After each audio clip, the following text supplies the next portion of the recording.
Let's look at the safety of debit and credit cards. Uh, they are pretty much safe to use. I would say that there's a two-part relationship between what you do and the security that is put in place for you. That security you would never see daily, of course, and it is increasing every day where people become more aware of how threats happen. But I would think that if there is a compromise, more than likely that it is going to be closer to I call it to the user end, the people who have the cards. So some websites may be, I guess, not as secure as others. And that has nothing to do with the card itself or the people who issue the cards, but are the sites that you choose to use providing all of the security infrastructure that should be there and that you choose good sites to go to. So I think it's a kind of a handshake between the commercial entity that you choose as well as your choice of commercial entity you use to give your credit card or debit card information to. In terms of the card itself, there's a chip. Usually, the international standard now, there's a chip in the card that carries certain information that is encrypted on the chip itself. So when people go to access it in a physical world, right, you have to actually decode it by probably putting a pin or some type of, I guess, decoding device or machine itself. And then there's some authentication process that should tie back in. So that pin. In terms of the online side of stuff, although it looks and appears the same, that card basically at the back of it has a code. So that helps to slow down what we call mass theft. So normally people just give the actual, I think it's 16-digit code, as well as the year and month that the card is expired. And most institutions should not record that 3-digit at the back. So it's kind of like a control mechanism. So if you don't store the 3-digit at the back, when you go to make a purchase at that point in time, that's when that comes up and that'll be delivered to the merchant bank that has the knowledge to know that this card matches because that 3-digit code is the control variable in that to say, even though a local entity has your name, your address, your 16-digit number, account number, as well as the year and date, which are the key things for purchase, that variable helps secure individual purchases online.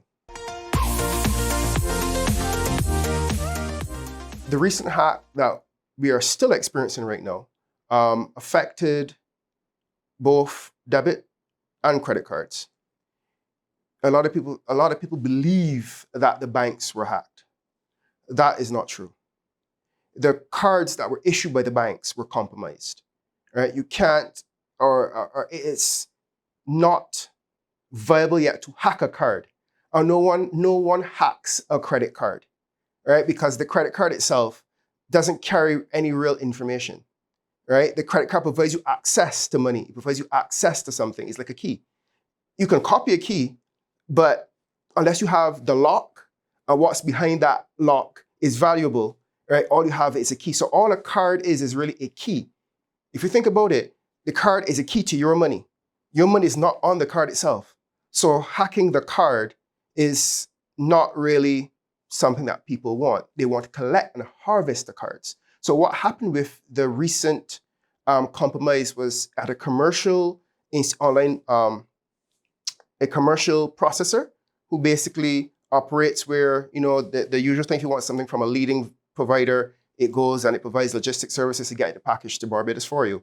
So their website, that specific site, by that particular business, stored credit card and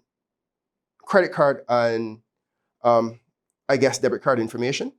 And what happened was that they have not disclosed it yet, but their systems were compromised to the point where that information got out in mass quantities, meaning that what hackers look for is not an individual card or a website that has onesie, twosie transactions. They're going after big guns. They're going after people who do a lot of volume because an individual card on you, it's stolen, it's a headache.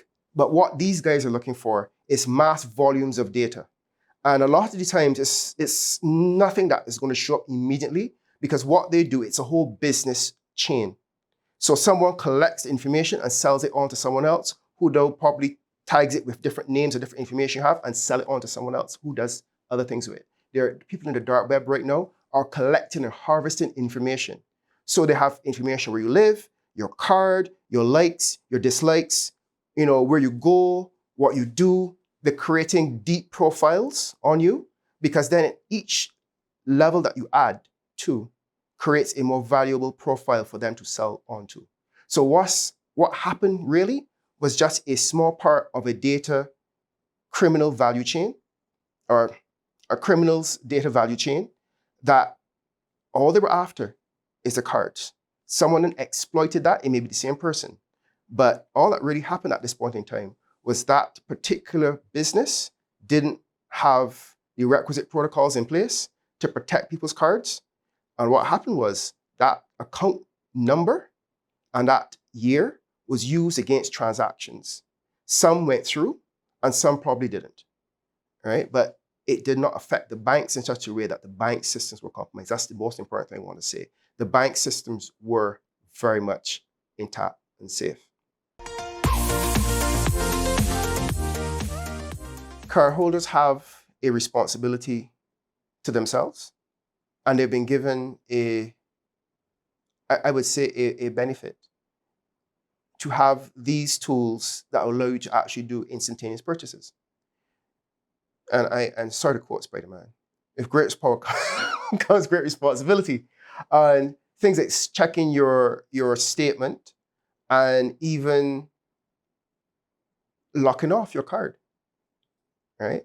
I have through this recent compromise, if I know that I'm not spending for the rest of the month because I've hit my limit, I just shut off the card. You have to not only be aware of your statement, but also pay attention to the tools the banks give you. Because, and I say banks loosely, because I should probably incorporate financial institutions, because a lot of people have been moving away from traditional banks having access to the credit card and debit card facilities, and they've now added those services to their portfolio as well. But these institutions, you may not realize, just doesn't give you the physical card. They also have a lot of tools for you to be able to actually track purchases almost in real time. So if you see something go through and it pings your phone and it's suspicious, just don't go, oh, well, okay, it's only $3. Because what tends to happen is that you get for $3 sometimes every other day. So if it hits $50, you go, wait, hold on a minute, $50. But you get pinged for $3. You might go, that's a nuisance charge. Maybe the bank is doing something, or it's some small purchase. But these guys are so smart. These hackers and criminals are so smart. They know that a certain figure triggers your response to call. Sometimes $2 or $1 isn't worth your call and time to your financial institution. So they're going to hit you for $2, $3 every other day. And then they're going to have you on a subscription plan where they hit you for $2, $3 every other day for the rest of your life. And they collect cards and add you on a subscription plan, because that's what it really is. That's what it really is. So they're not hitting you for a lot of money, but they're hitting you for a nuisance amount that is so frustrating for you to have to call over $2, $3 that sometimes you forget about it. So yes, checking your card statements, checking your card to transactions, but more importantly, using the tools that these institutions provide. I mean, my institution of choice gives me the ability to lock off international purchases and keep local purchases, meaning that I know that I can use my card at the gas station, or I can use it at the drive-in, or I can go for regular purchase. But as soon as some person tries to access it internationally, it's not going to go through. And if I know I have a particular bill to pay, at any point in time, I turn it back on and I run a transaction and I turn it off. So yes, paying attention to your statement, but also pay attention to what the financial institutions provide you with as tools to fight cybercrime.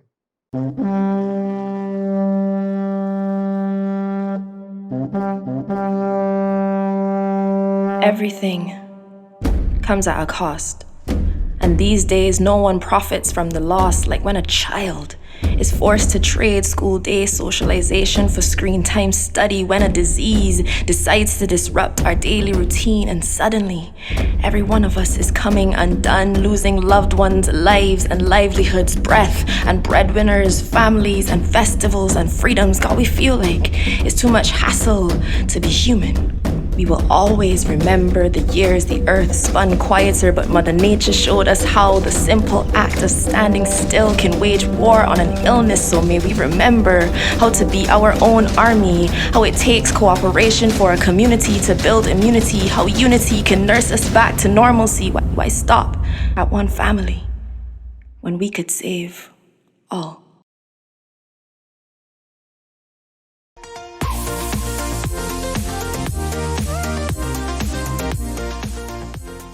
As a consumer going to purchase goods and services online, what should you look for?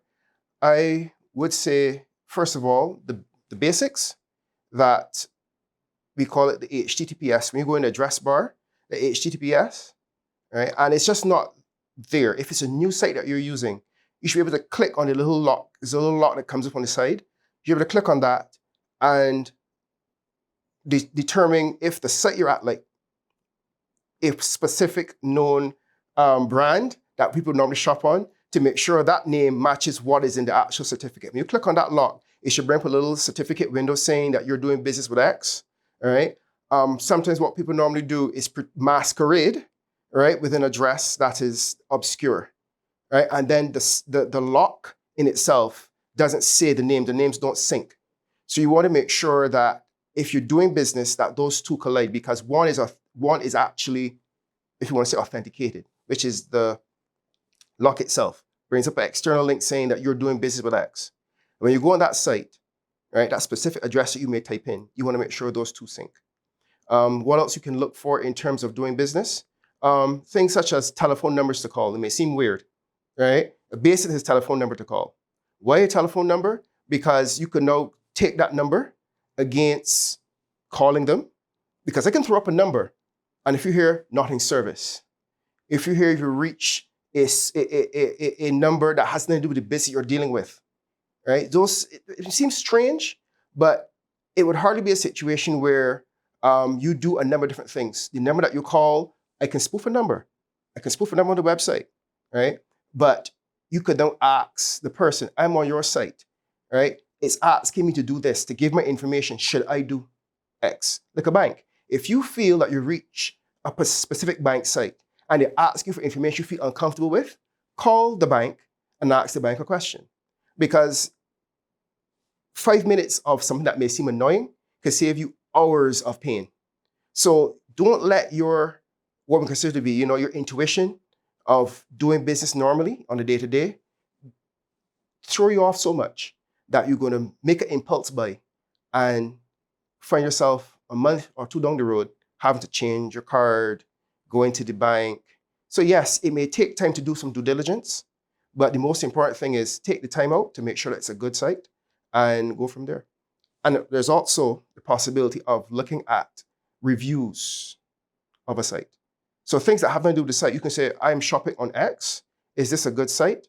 And people have done a very good job of probably listing the most secure and the most reputable sites. Use that. I know everyone can shop at the leader or feel that they want to give the leader the money for whatever reason. Maybe they don't carry the product, but you can research that site that you're thinking about to make sure they have good practices. Banks are, to my mind, the safest institutions in Barbados when it comes to personally identifiable information. From firewalls to segmented networks, and this may sound technical, but I'm saying that against the fact that banks are probably, or I should say financial institutions, are probably the only industry that is held up to international standard every day. Because the two big international financiers pertaining to debit and credit cards scrutinize these guys heavily. So they get audited very often. I would say that they have adequate protection, because to keep that link up with those international bodies, you must remain current in your processes and systems. So I think they're adequate. Do I think that they are best of breed, meaning that they are the top of the line? Probably not, and for good reason. We're still only 300,000 people that has a very finite return on investment. Those top of the line best of breed systems are very expensive, extremely expensive. We took a long time to get to the chip and pin in Visa and debit. And at the end of the day, these guys, like any business, operate off a profit. You must reach a certain point where you have returned or recouped the investment you've put in with old systems. And let's face it, I think that they're adequate because they keep getting recertified, and that means that they're meeting the international standard for safety of information. Where I think, if I have to point out, where I think that they may be dropping the ball would be, and it's a national problem, it's not specific to the banks. I think where they may be dropping the ball is the fact that we moved, if you remember, maybe this is less than a year ago, we moved from having a local system to an international system that allows you now to do online transactions. And I can't remember at any point in time did we educate the public the difference in how to protect a card online. So we moved from this system where the average person maybe didn't have a debit or credit card international to one where they could just take it and go online and shop. Did we bother to educate the public on the basics of protecting your information online? And that comes down to data literacy. I'm an advocate for data literacy campaigns. You may say, well, is that the banks? Is that the government? Is that the private sector? I'm saying it's a national problem. I don't think that anyone, there was an old slogan that Barbados had, tourism is our business, let's play our part. And it was not a school thing, it was not a government thing, it was not just a tourism thing, it was a national thing because we saw the importance of how tourism was to the average everyday person. We've reached a stage where every person right now who has a bank account is entitled to an international Visa or debit card.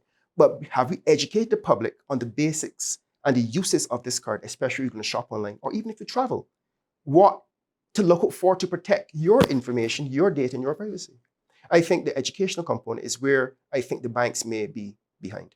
One of the areas that I would love to see more explained, or at least some actual weight behind the explanation, comes in the form of, and there's a question earlier, what does a good online business look like to do business with? Because if your card can work anywhere, any business, should you be doing business with any and everyone? What do good businesses look like? Also, let's face it, there's a big difference between an international debit card and credit card in terms of, I guess, from the bank's perspective, which they're more liable for from a transaction perspective. Yes, each transaction, especially if it's fraudulent, the bank has a fiduciary right to investigate, and if it is fraudulent, reverse the charges that may have occurred. However, with a credit card, it's the bank's money. With a debit card, it's your money. And one may argue the bank has a right to go after any fraudulent case on both ends. Let's say, at the end of the day, banks, just like any business, will protect their interests, and their interest first is the money that they lend to you. And you cannot be liable for any transaction that is fraudulent, especially if it has nothing to do with you. You did not expose your card to, by going to some shady place and putting in information. Even if you did, you have the right to, if you didn't get the service or product, to say that I didn't get it, even if you went to some place that's sketchy. How would you know? However, in the case of a credit card, the bank extends you credit, meaning that it is their money that they're lending you. So therefore, they're going to put top priority, or that 1% priority, to make sure that if you claim it's a fraudulent transaction, you don't have to pay that money. It's a fraudulent transaction. And since at that point in time, the money has not affected your bank account, if you get paid $1,000 a month, your $1,000 is still there. Unlike a debit card, which hits your bank account immediately. And you may say, well, it's a fraudulent transaction, the bank still has to deal with it. That's true. But if you get paid $1,000 a month and your card gets hit for $900 a month, now you only have $100 for that whole month to spend. So are there security protocols on both sides in terms of which is more secure over the other? I think that it comes down to the fact that both cards are secure technologically, but there's a strategy to be deployed for the use of either. So if you know that you're going to be purchasing stuff online and can't swear for the business that you're doing transactions with, I would say keep very far away from using your debit card. And if you have the option of both, which is some people have both, some people have credit cards and some people have debit cards, I would always say spend the bank's money, save yours. Because even though the charges may be reversed, it may take weeks to do so. So you do not want to have that headache where a fraudulent transaction occurred on your bank account, your money is now gone, and you're pleading with the bank to reverse the charge because they still have to do their due diligence, which can take hours, days, and sometimes weeks, depending on what type of transaction took place.